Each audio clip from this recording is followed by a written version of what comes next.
Hello world and to everyone. Welcome to Filipino TV.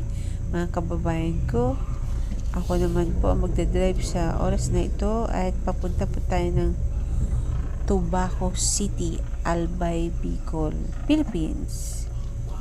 Ito po yung kalagayan ng ating kalsada dito po sa papuntang Tubaco City.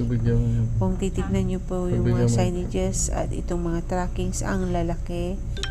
Kulang po sa maintenance ang ating kalsada dito. Shout out sa ating gobyerno at although meron pong ginagawang development sa ibang kalsada, pero ito po yung kalagayan kung bakit naman. At dapat po maganda po yung maintenance ng ating kalsada para po hindi po maksaya sa gasolina, di po ba? Yan ang signages natin. Paligas Bay.